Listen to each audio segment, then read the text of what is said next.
Okay. Hello, Hiya, Kat. Are we everyone. okay? It's Kat from Greentown. I'm here Yeah. talking to Claire from Positive Life Workshop CIC. You all right, Claire? Hello? Yeah, not doing too bad. Having a bit of time outside in the sunshine. Can you hear me all right? I can, yes. Can you hear me?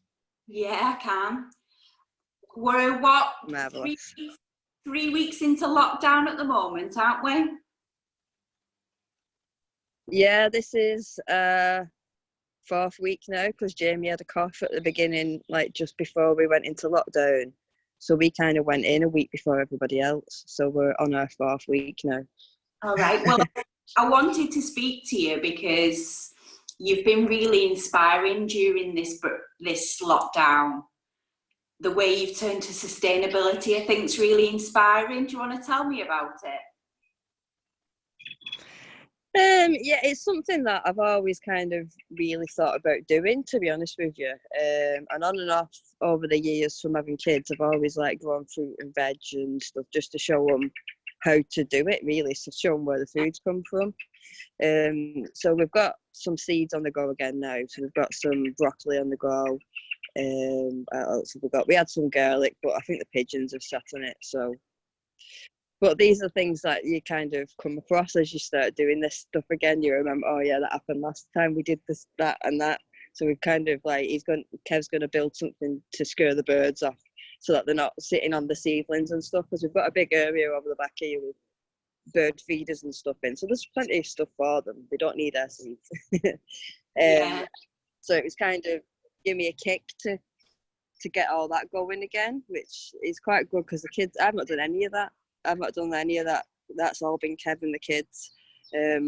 My big decision was to go and get chickens. I was just So about the to chicks, say when we got that them, you've done an Ed Sheeran, haven't you? You've got the chickens. got some chickens. Yeah, I've always wanted chickens, probably for about 8 or 9 years. I've thought about it, and it wasn't a possibility where I lived last time.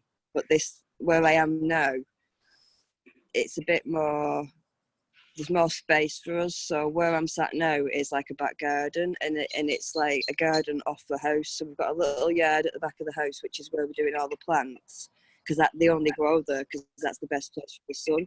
So our garden kind of is a wasted space because we can't grow anything here. Nothing survives. It's not, the sun just doesn't come round right.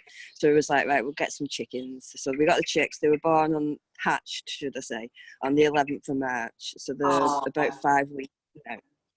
They're nearly ready for coming outside. We've got a little, excuse the washing, but a little pen up and going, which is... Oh, that's good.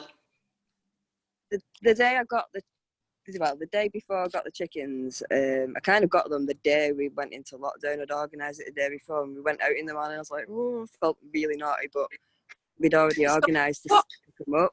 What prompted you to get the chickens? What gave you the idea? I eat a lot of eggs, and I mean a lot of eggs. And I know in the supermarkets there's not been very many. And I've always wanted to have chickens in the garden, so I've got my own eggs, and they're just so cute as well, like little prehistoric creatures, the race. I did nearly bring them out, but the dog would have wanted to come out, and it would have caused mayo on the video, me backwards and forwards with the dog and the chickens. So I'll save that for another look at the chickens another time. Yeah, I'll save that. Well, they're going to be outside in a couple of weeks anyway. So each day now we're kind of introducing them outside to get used to the cold weather. They've come off the heat lamp now, so they'll be outside soon. Looking forward to that. But it's going to take months for them to start laying. They only lay at 5 or 6 months old. But I wanted to get chicks because I wanted it to be something that I could use for the kids as well. So I've got 3 kids here, and to watch the chicks grow from little tiny things into little scruffy messes into chickens, to the fact that they'll produce eggs, and obviously it gives them other skills as well, because they're not going to live forever and they get ill, and unfortunately they're going to die at some point. And I think that's something that's good to teach the kids, because it's where food comes from. We're mainly vegan, so we don't really eat meat. And I've just had to eat a lot of eggs. I do eat a lot of eggs. That's the only animal products that I really eat. I eat corn, I eat burgers. If you put a normal beef burger in front of me, I'd run a mile. I wouldn't even look at it. So if there's anybody watching who is thinking about keeping chickens, what's the first thing that you need to do? Is there anything that you need to think about? Where are you going to keep them? Have you got Right. enough space? If you're getting chicks and you're getting baby chicks, you need to have a heat source and a light source for them, because they need to be on a certain temperature. So they start off, I'm not 100% sure what it is. I've got it all written down. I think it's about 35 degrees, and then you lift the heat lamp up week by week, so it reduces the temperature by 5 degrees, so that eventually they're used to not having that heat lamp. So now they've not got a heat lamp, but they're still all snuggled together in the corner in a little cute. But when they come outside, like, you can see them like starting to shiver a little bit if there's no sun on the pen. So it's just getting them used to the outside and things like that. So have you got names for them now? We've got names for 2 of them, and I think the only reason we've not got a name for the third one is because we think it's a male, and we're not sure whether we can keep males. Depends how noisy it is. Kind of falling in love with them all now, though, Kat. But we've got Goldie, who is a barn hen, and Luna, who is the white fluffy one, is a silky cross. So, but we're not sure what they're crossed with, which is why we can't tell what sex they are yet. So we've got to wait till 9 or 10 weeks until you know what sex they are too. So if you can't have a couple, I don't advise getting chicks. I advise getting laying hens, because you become attached to them. I love them, all 3 of them, and hopefully they'll not be too noisy. There's only a few houses next to us anyway, so fingers crossed we'll be okay even if we have got one. Well, maybe in the future we can do an introduction to chicken keeping workshop or something like that. That'll be interesting. Yeah, that'll be really good, because we've not really paid a fortune for our setup. We've done it quite like sustainably, really. We had an old like a mini tool shed, but a box where you keep your tools in, and we've just taken that inside and put some chicken mesh over the top, cut a hole out of the chicken wire so the heat lamp can go in, and just raise the heat lamp up side by side. I've just had it rested on pots of paint and boxes, obviously make sure it's secure so it doesn't fall over, but I didn't want to go out and spend a fortune, because I know that once they've been chicks I might not get any more baby chicks, so there's no point going out spending a fortune. And this wood that we've got here, we actually went and picked it up for free off somebody. They were giving it away on Facebook, buy, sell and swap, come and collect some wood. And I messaged them and they were like, yeah, just go down to the unit, it's all piled up outside. So we've just kind of collected and gathered things off people. We bought the chicken wire, but we do need some more, but there's even chicken wire at Mama's for us in the back. So like everything is kind of coming from not spending a lot of money as well, because we've not got the money to spend, so we've got to use what we've got. I mean, so it's affordable then, chicken keeping? Affordable? Yeah. The food is probably about, I'm just coming round here to squeeze all the washing stuff, because we've just got an old set of drawers here, which we've had outside in the garden for ages, and we're just going to build that as a temporary pen while we're all in lockdown, because obviously we can't be going out gathering things and collecting things. But someone's donated us a massive rabbit hutch, which Kev's is going to change into a chicken coop. So it's not really cost us anything. Well, it was £5 each for the chicks. The food's £5 a bag, which has lasted 3 weeks so far, because we've only got 3. But apparently it's quite addictive once you start keeping chickens. You want more chickens and more chickens and more chickens. You can imagine, I keep looking at my garden and thinking, oh, I've got the space there. The space there, yeah. Well, that's it. It's kind of keeping me going as well, because I'm waking up in the morning because the chicks are there, and I know that they'll probably need more food, they need water, and it's kind of keeping me going like that as well. It's giving me something to focus on, so it's quite nice. It is. So I was going to ask you, have you got any advice for anyone during lockdown on how to deal with it? Because you're just dealing with it so well at the moment. I think it's important to say why I'm dealing with it so well.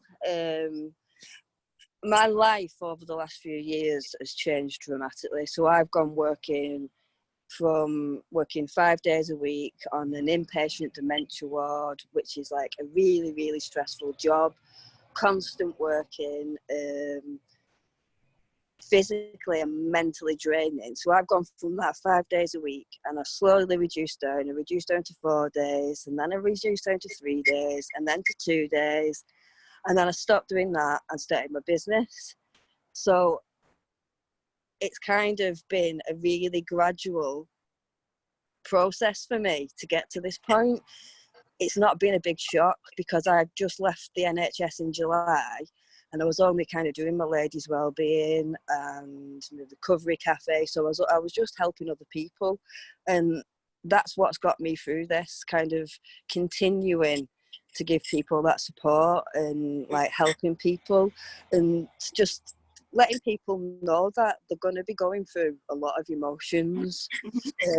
We've got a lot of anxiety going on. We've got a fight or flight mode, and we can't flight. If you're in that mode, you're going to be getting angry and grumpy and annoyed, and it's just understanding that everybody's going through all these different things and trying to figure out why. Think about, well, why do you feel anxious? What are you anxious about? Are you anxious about being stuck at home? Are you anxious about what's going on? And kind of get it in your mind and figure out what is causing the anxiety, and then stay away from it. So if it's like the virus and what's going on and all the people dying in the world that's causing you anxiety, don't read the news. You know what I mean? I know it's easier said than done because we kind of all want to keep updated on what's happening. So instead of checking it all the time, just read it once a day in the morning. In the morning when you get up. Because if you're reading stuff like that before you go to bed, you're going to bed with all those negative thoughts in your mind. And it's like, that's kind of manifesting. That's what you're going to sleep with on your mind. So if you do it in the morning, it kind of just gives you that break to, you've checked it in the morning, you know what's going on, you'll check it again tomorrow.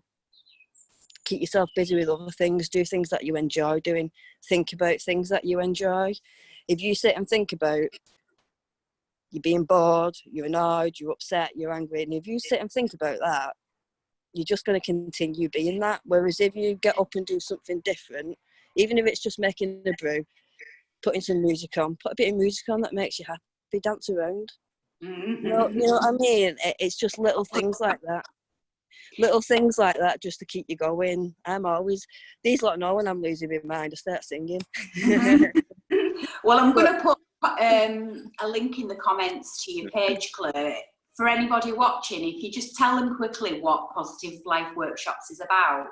Yeah, of course. So we kind of do workshops and sessions to improve mental health and well-being. The ladies' well-being is something that we're continuing to do. So we've got the St Helens Ladies Wellbeing group online, which I think, is that the group that you mean, Kat?